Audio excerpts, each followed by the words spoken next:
சிவானந்தம் ஐயாவின் இத்தினூண்டு கதை. சிவானந்தம் ஐயாவின் இத்தினூண்டு கதை. தானே நன்னே தானே இருக்கக்கூடிய கவிஞர் கவிமேகம் அவர்களையும், வருகை வந்திருக்கக்கூடிய திருமதி ஜெயா ஜனார்த்தனம் அவர்களையும் வருக வருக என வரவேற்று இந்த நிகழ்ச்சியை தொடங்குகிறோம். இந்த நிகழ்ச்சியில முதல்ல சொல்ல வேண்டிய விஷயங்கள் ஒரு 2 விஷயம் இருக்கு. ஒன்று, இந்த நிகழ்ச்சியில இருந்து புத்தக திறனாய்வு கூட்டத்திற்கு பொன்னாடை அணிவிக்கின்ற நிகழ்ச்சி கிடையாது. பொன்னாடை அணிவித்தல் கிடையாது. புத்தகம் தான் கொடுக்க போறோம். எல்லாருக்கும் புத்தகம், ஆளுக்கு ஒரு புத்தகம் கொடுத்தோம்னா வீட்டில் போய் ஆளுக்கு ஒரு புத்தகம், இவர் எழுதின புத்தகம் இவங்க எழுதின புத்தகம்னு அந்த புத்தகத்தினுடைய அலமாரியில வைக்கிறதுக்கு நல்லா இருக்கும். இது துண்டு போட்டோம் அப்படின்னா அந்த துண்டு சர்க்குலேட் ஆகி மறுபடியும் இங்கே வந்துடுது. ஆமா, அதனால புத்தக திறனாய்வுல புத்தகம் தான் கொடுக்கணும் அப்படின்னு சொல்லி ஐயா தன்னுடைய உரத்த சிந்தனையை இங்க பதிவு பண்ணிட்டாரு என்கிட்ட. அது ஒண்ணு. 2வது என்ன சொன்னாரு அப்படின்னு சொன்னா, வேற இன்னொன்னு ஒண்ணு சொன்னீங்களே.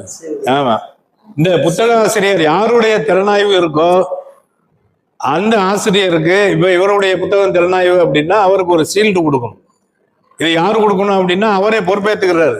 இந்த கூட்டத்துக்கு மட்டும் நம்ம கொடுக்குறோம் இலக்கியச்சாரர்.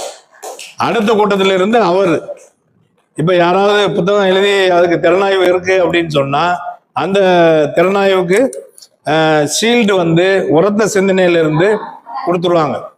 அவங்கள பாராட்டி, புத்தகம் எழுதினவங்கள பாராட்டி ஷீல்டு கொடுத்துருவாங்க. இந்த கூட்டத்துக்கு இலக்கியச்சாரல் அமைப்புல இருந்து அந்த ஷீல்டை கொடுக்கணும்.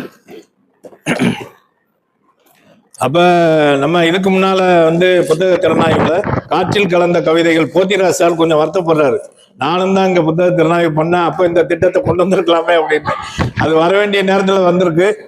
இன்னொரு புத்தகத்தை எழுதிக்கிட்டு இருக்காரு. அவருக்கு அந்த வாய்ப்பு இருக்கு. அதனால ஒன்றும் பிரச்சனை இல்லை.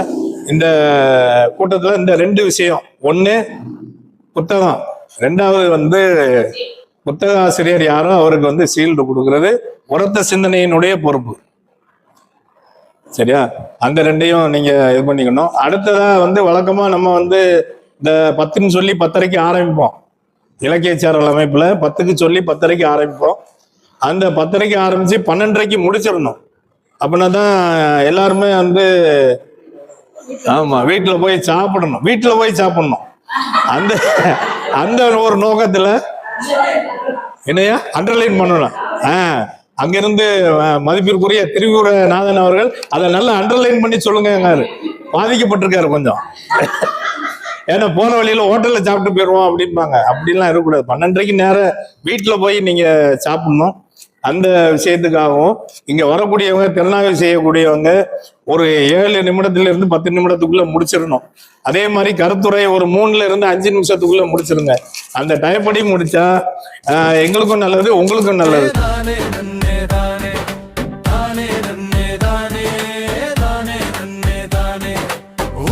சிந்தனை தலைவரின் உருக்கமான கதை இது. சிவானந்தம் ஐயாவின் இத்தினூண்டு கதை.